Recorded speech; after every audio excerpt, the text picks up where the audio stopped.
Bhagyalakshmi serial இந்த வாரம் முழுவதும் எல்லா எபிசோடுமே ரொம்ப சுவாரஸ்யமாகவும் பரபரப்பாகவும் இருந்தது. பாக்யலட்சுமி கிட்ட இருந்து 2 ரெஸ்டாரண்ட்டையும் பிடுங்கிக்கிட்ட சுதாகர் பாக்யலட்சுமி வீட்டுக்கே வந்திருப்பாரு. அப்போது பாக்யலட்சுமி கிட்ட அந்த 2 ரெஸ்டாரண்ட்டுக்கு பதிலாக எவ்வளவு பணம் வேணுமோ அதை நான் கொடுத்துட்றேன் அப்படிங்கிற மாதிரி சுதாகர் சொல்லுவார். பாக்யலட்சுமி இதை கண்டிப்பாக வாங்க மாட்டாங்க அப்படிங்கிற தைரியத்தில் தான் சொல்லுவார். ஆனால் கொஞ்சம் கூட எதிர்பார்க்காத நேரத்தில் பாக்யலட்சுமி அந்த பைசாவை வாங்கிக்கிறதா ஒத்துக்குவாங்க. இதை கேட்ட உடனே சுதாகருக்கே ரொம்ப அதிர்ச்சி ஆகிடும். அதுக்கப்புறம் சுதாகர் கிளம்பி போயிடுவார்.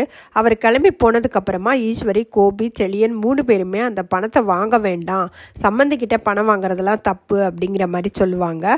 அதுக்கு பாக்யலட்சுமி தாங்கிட்ட 41 லட்சம் ரூபாய் கடன் இருக்கிறதாவும், அந்த கடனை யார் அடைப்பாங்க, யார் எனக்கு ஹெல்ப் பண்ணுவாங்க அப்படிங்கிற மாதிரியும் சொல்லுவாங்க. செழியனும் சம்மந்திக்கிட்ட பணம் வாங்குறதெல்லாம் தப்பு, வேண்டாம் அப்படிங்கிற மாதிரி சொல்வார். அப்போ அந்த கடனை யார் அடைக்கிறதுன்னு கேட்டதும், இதுக்கு எனக்கு பதில் சொல்ல தெரியலம்மா அப்படின்னு சொல்லுவார். அப்போ பதில் சொல்ல தெரியலைன்னா நீ ஒதுங்கிக்கோப்பா அப்படின்னு சொல்லிட்டு பாக்யலட்சுமி கிளம்பி போயிடுவாங்க. அடுத்த நாள் சுதாகரை அவங்களோட ஆஃபீஸில் போய் சந்திப்பாங்க. அவங்க வர்றதுக்கு முன்னாடியே சுதாகர் அவங்களோட மேனேஜர்கிட்ட அவங்க கேட்குற பணத்தை நம்ம கொடுக்கக்கூடாது, அதை விட கம்மியான பணம் கொடுக்கணும், அல்லது மொத்தமாகவே பணம் கொடுக்காம அவங்கள ஏமாத்திடணும் அப்படிங்கிற மாதிரி பிளான் பண்ணி வச்சுருப்பாரு. ஆனால் அங்கே தாங்க ட்விஸ்டேவும். பாக்யலட்சுமி இப்படி பேசுவாங்கன்னு யாருமே எதிர்பார்த்துருக்க மாட்டாங்க. எல்லாருமே கண்டிப்பாக பாக்யலட்சுமிக்கு பைசாவே கொடுக்காம ஏமாத்திடுவார் அப்படின்னு தான் எதிர்பார்த்துட்டு இருப்பாங்க.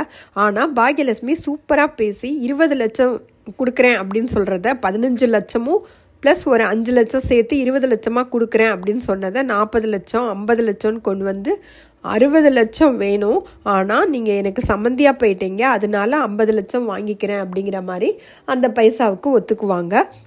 அடுத்த நாள் அந்த பைசாவும் பாக்யலட்சுமியோட பேங்க் அக்கௌண்ட்டுக்கு வந்துடும். அவங்களும் கடன் அடைச்சிட்டு வந்துடுவாங்க.